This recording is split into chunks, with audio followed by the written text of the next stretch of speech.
pas complet. Tu dois être complet dans ton choix, tu dois être complet dans ta parole, tu dois être complet dans ta relation à Dieu, tu dois être complet dans ta relation à l'autre, tu dois être complet. Maintenant, tu dis oui, mais complet avec moi-même, je peux fonctionner, mais complet avec l'autre, je peux pas, parce que ça dépend aussi de l'autre. Mais c'est ça ton erreur. Complet avec l'autre, ça veut dire complet que tu as fait ce que tu avais à faire.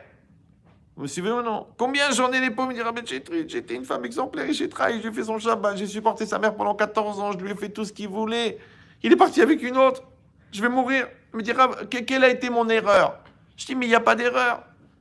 Mais même quand on fait le Paris-Dakar, si le mec qui veut descendre à Jakarta, enfin, c'est pas sur le Paris-Dakar, mais je me rappelais plus du nom d'une ville africaine. Ouais. Donc, il peut descendre. Maintenant, la question, elle est-ce que toi, tu as fait ce que tu pouvais? Tu as fait ce que tu pouvais. Tu as donné, tu t'es mis en disponibilité, tu as donné les forces, tu as donné tes plus belles années, tu as donné ton amour, tu as donné ton corps. Maintenant, si l'autre, il n'a pas utilisé l'opportunité, il n'a pas grandi avec, il n'a pas saisi l'opportunité de fusionner, le droit d'être bête est constitutionnel. Hein. Toute la vie, c'est comme ça. Un enfant, c'est pareil, tu lui donnes une éducation. Il veut devenir un voyou. C'est son choix. Tu dis oui, mais peut-être j'ai fait des erreurs dans l'éducation. Alors, je vous donne un secret dans l'éducation. Quand tu fais par amour, même tes erreurs, elles enrichissent l'éducation. Quand il n'y a pas d'amour, même si tu es un pédagogue extraordinaire, ça crée une fracture. Vous me suivez ou non? Pourquoi? Parce que l'attente de l'enfant en amour, elle est tellement grande qu'elle va compenser nos incompétences. Vous me suivez ou non? Donc si toi, par amour, tu t'énerves, l'enfant, il dit, oh, c'est important aux yeux de papa. Par amour, tu fais une gaffe. Tu l'accuses d'un truc que c'est pas lui qui l'a fait. Eh ben, l'enfant, il dit, bon, l'erreur est humaine. Ouais. Par amour, tu lui mets une tannée. Parce qu'il a fait une très, très grosse bêtise. Eh ben, il va t'aimer. Après, il va aller, il va dire, papa, excuse-moi. Mais si tu lui mets une tannée pour te défouler, parce que tu as les nerfs, parce qu'au travail, ça s'est mal passé, ou parce que tu as eu un impayé d'1 million d'euros, ouais, il va avoir une haine, tu n'as même pas idée. Pourtant, c'est la même tannée. C'est-à-dire, sur l'échelle de Leicester, ouais, entre 0 et 10, c'est une tannée numéro 3. Cette tannée numéro 3, par amour, il va l'aimer. Cette tannée, intensité 3, par haine, il va te haïr. Maintenant, la haine, c'est pas forcément la haine que tu veux qu'il crève. Non. La haine, c'est la froideur, c'est le mépris. C'est la mécanique. Bon, il a fait une bêtise, je lui mets une tannée. Non. Non, t'es touché, t'es choqué, tu l'aimes, tu dis, mais tu sens le gaspillage. Tu dis, mais attends, mais le gars, il a un potentiel de folie. Tu prends une crise de colère. Tu dis, mais il ne faut pas se mettre en colère. Ok, t'as raison. Je te dis, même c'est les erreurs. À plus forte raison, quand tu fais du bien, que ça va fonctionner. Vous me suivez ou non? Donc en vérité, dans l'absolu, il n'y a pas le bien et le mal.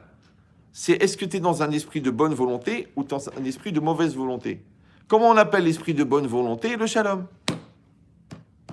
Comment on appelle l'esprit de mauvaise volonté? Le contraire du shalom. C'est Haz, c'est deux cousins, Haz ve shalom. Alors maintenant, si on est là, alors c'est un truc bizarre. Parce qu'on a dit que shalom, ça vient de shalem. Ouais. Maintenant, comment c'est la lettre qui sert à faire le lien entre les éléments? Quand vous faites une liste, tu dis Z, V, Z, V, Z, V, Z. Le Vav, c'est la lettre du lien. Donc c'est ce qui crée le groupe. Maintenant, le Vav, quand vous l'écrivez en entier, ça s'écrit Vav, Aleph, Vav. D'accord. Vav, Aleph, Vav, c'est quoi? 6 et 6, 12 plus 1, 13. Et 13, c'est Ehad. Donc tu as compris que le Vav, il sert à faire le Ehad. Ça va toujours. Bon. Mais le Vav, si tu regardes bien, les deux Vav et un Aleph, le Vav, c'est comme l'homme, il est debout. Le lien entre le ciel et la terre. Le deuxième Vav, c'est le deuxième homme, la deuxième personne. Ouais. Et au milieu, il y a le Aleph. C'est quoi le Aleph? Aleph. Alouf. Ouais. Le chef, le prince, le bon Dieu. Si tu mets le bon Dieu dans ton rapport avec l'autre, d'accord? Quelle est l'alacha? L'autre, il est Tselem Elohim, il a une neshama, je lui dois le respect, je dois lui donner le droit d'exister, et mieux encore, c'est qu'en fait, en faisant exister l'autre, tu fais exister Hachem dans le monde. Maintenant, quand Hachem, il a supporté des gens que toi, tu disais, mais franchement, ils n'ont rien à faire dans ce monde, Ouais. Ça veut dire que leur part à la participation de l'existence d'Hachem, elle était nécessaire. Ça, c'est un jour, vous avez l'occasion d'écouter le cours de Ben Chetrit qui s'appelle Le droit au respect, qui est en fait le développement d'un shiur de Raphaël Shmulevitz qui s'appelle Kavod Aberiot. Vous pouvez le faire dans le Sichot Moussar, vous le faites bien, 5-6 fois, en regardant toutes les références en Ioun, et après vous écoutez le cours. Vous allez voir le développement. Et bien là-bas, ça explique qu'en vérité, même les Rechaïm, ouais, comme Bil'am, la Torah leur a fait du Kavod. Pourquoi ? Parce que s'ils sont dans ce monde, ils ont un rôle à jouer. Maintenant, si tu leur fais pas le Kavod, tu les empêches d'exister. Quand tu les empêches d'exister, tu les empêches de jouer leur rôle.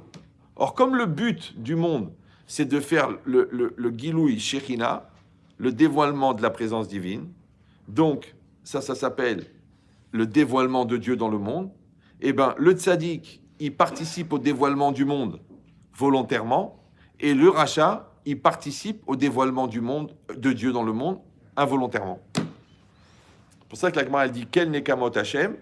Ouais. La nekama, la punition, le châtiment, elle est mise entre deux noms de Dieu, parce que quand tu vois qu'Hachem récompense, c'est un dévoilement de Dieu, mais quand tu vois qu'Hachem punit, c'est un dévoilement de Dieu. Comme ton père. Quand ton père, il te récompense, c'est ton père. Quand il te met une télécha, c'est ton père. Quand tu commences à dire « Ah non, c'est pas mon père parce qu'il m'a frappé », tu vas avoir le même problème avec le bon Dieu. Et c'est dommage, parce que c'est la moitié de ta vie qui part en l'air. C'est comme quelqu'un qui aime le jour et qui n'aime pas la nuit. C'est la moitié de la vie, hein, Baba. Monsieur veut ou non? Donc toi, tu dois accepter le jour et la nuit. Comme tu dois accepter le bien et le mal. Comme tu dois accepter ce qui te fait plaisir et ce qui te dérange. Comme tu dois accepter ce qui te fait grandir et ce qui te fait souffrir. Qui est souvent la même chose d'ailleurs. Ouais. Mais encore une fois, pour pouvoir l'accepter, il faut que tu sois béchalom avec ça. C'est pour ça que c'est marqué Gadol à Shalom, par exemple, chez Niten, les Ose Zdaka. Elle est grande la paix qui est donnée à ceux qui font de la Zdaka. Mais c'est quoi? C'est quoi la Zdaka? Les gens ils croient que la Zdaka c'est la charité. Mais non, Tzedaka, ça vient de Tzedek. Tzedek c'est quoi? C'est la justice. Donc en vérité, c'est quoi la Tzedaka? C'est de rétablir la justice dans un monde qui est injuste. Le monde il est injuste. C'est vrai, non? Celui-là, il a 110 millions d'euros dans son compte en banque courant, et l'autre, il n'a pas de quoi se payer un pack de lait pour ses enfants. Alors, le monde, il est injuste. Pourquoi le bon Dieu, il n'a pas fait que tout le monde est pareil? C'est la question qu'il a demandé à un non-juif, à Rabbi Akiba. Il a dit, si Hachem, il aime les pauvres, pourquoi il ne les a pas rendus riches? Il a répondu, c'est pour sauver les riches de l'enfer. Il manquera jamais un pauvre sur la terre. Mais c'est quoi le riche et le pauvre? C'est le déséquilibre. Mais Asher bara Elokim la asot, Hachem a créé ce monde pour faire. Ça veut dire qu'Hachem, il veut que toi tu fasses. Oui, tu vois un déséquilibre et toi tu dois combler le déséquilibre. Moi je donne toujours cet exemple, c'est facile. Il y a deux voisins, ils ont un terrain chacun. Donc mon terrain il va jusque là, le terrain de l'autre il va là. Moi dans mon terrain j'ai un trou. Et l'autre il a une bosse. Et l'autre, il est embêté parce qu'il doit faire sa pelouse, il doit passer la tondeuse, et il y a la bosse qui dérange. Et l'autre, c'est difficile, il marche, il tombe dans le trou. Chacun, il se regarde comme ça, chacun, il regarde sa bosse et son trou. Il voit la proportion que la bosse, donc le surplus de terre, il correspond exactement au trou. Alors il se dit, on va faire un chidour. Ouais. Moi, j'ai trop, toi, t'as pas assez. Viens, on s'arrange. C'est ça la tzedaka. D'accord? Non, là, il y a plus d'argent. Là, il y a moins d'argent. Par exemple, il y a des gens qui souffrent parce qu'ils ont trop. C'est rare. Il y a des gens qui souffrent parce qu'ils n'ont pas assez. C'est la majorité. Ouais, mais moi, j'ai connu des gens, au Hachem, qui souffraient d'avoir trop. Ils avaient peur. Ils disaient, c'est pas normal. C'est pas normal. Tu peux pas gagner tellement d'argent si c'est que pour toi. Combien tu peux manger des shawarma? Combien? Combien de fois tu peux changer la moquette par semaine? Comment tu peux faire du papier de toilette en feuille d'or? Et il te reste encore. C'est pas normal. Donc cette logique-là, c'est qu'Hachem, il va faire rencontrer des gens qui ont trop, et des gens qui n'ont pas assez.